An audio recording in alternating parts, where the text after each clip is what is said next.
This week, I'd like to share the heart of Jesus from the book of Luke, chapter 8, from verse 22 to 25. Now it came to pass on a certain day that he went into a ship with his disciples, and he said unto them, Let us go over unto the other side of the lake. And they launched forth.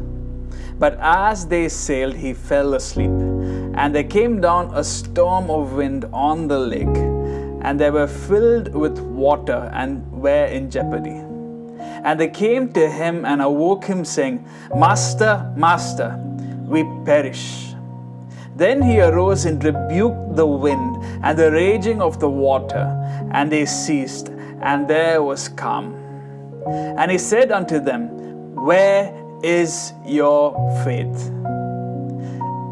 And they, being afraid, wondered, saying one to another, What manner of man is this? For he commandeth even the winds and the water, and they obey him. Now it's interesting to note that the response that Jesus has to his disciples, who are very fearful of the storm that they're facing, is to simply ask them, Where is your faith? The desire of Jesus was not to pacify them, it was not to comfort them, it was not even to respond to the fear that they had. And keep in mind, they had all the right to be fearful. Now, was the storm real? Yes, it was. Was the ship being filled with water? Absolutely yes. Were they in jeopardy of losing their lives? Absolutely yes. But the desire of Jesus was not just to simply solve their problem and to simply just calm the storm that they're facing. The desire of Jesus was to ask them, what is the state of their faith? He desired for them to have a faith where they could just stay completely at rest and be at peace, just the way their master was. Now, the problem with the word faith these days is faith is often generalized to a religion. When sometimes people ask you, what is your faith? You can tell them, my faith is a particular religion, my faith is a particular belief. But when Jesus is asking, where is your faith? In his kingdom, that means something different. The Bible tells us in Hebrews 11:6 that without faith it is impossible to please God. That the one who draws near to him must believe that he exists and he is a rewarder of those who diligently seek him. So the way faith works is you believe he exists and then he rewards you. You must first come to Jesus believing, and then he rewards those who not just search out for him, but those who search out diligently for him, who diligently pursue him. And this faith comes from hearing, and hearing by the word of God. So the kind of faith that Jesus is expecting out of his disciples when they're facing a storm is not a faith that is out of ignorance. It is not a faith that comes from a place of a lack of understanding. It is a faith that has a revelation of who is on the boat with them. And it is a faith that is based out of the revelation of the word that comes out from the mouth of Jesus himself. Because Jesus did tell them in verse 22, let us go over to the other side the moment they got on the boat.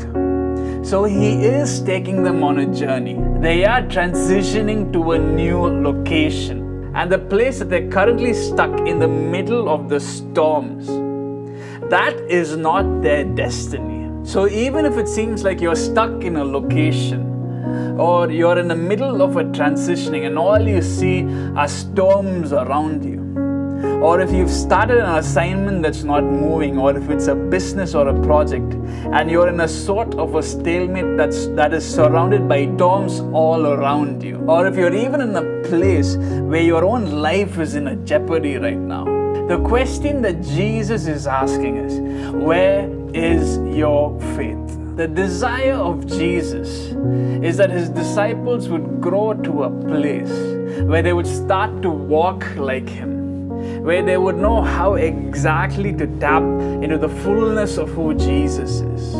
Because if you've noticed, all of the interaction that people had in the Bible with Jesus, once they witnessed the power of God or Jesus in action, we would hear Jesus often say statements like, "Your faith has healed you." Or he would say, "I have never seen such faith like this." Faith is what moves the presence and the power of God in your life. It is a faith of understanding who your God is, of believing in your God, and a faith that has continuously heard the word that is coming out of the mouth of Jesus. Can we, as believers of Jesus, be intentional and believe in the words that He has spoken over us?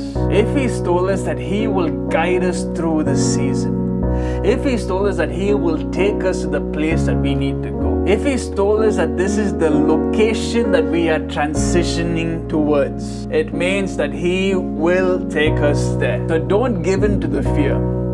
Don't give in to the storm around you. Yes, the storm can be loud and can shake the very foundation you're standing on. And it can give birth to a fear that can even start to question your existence.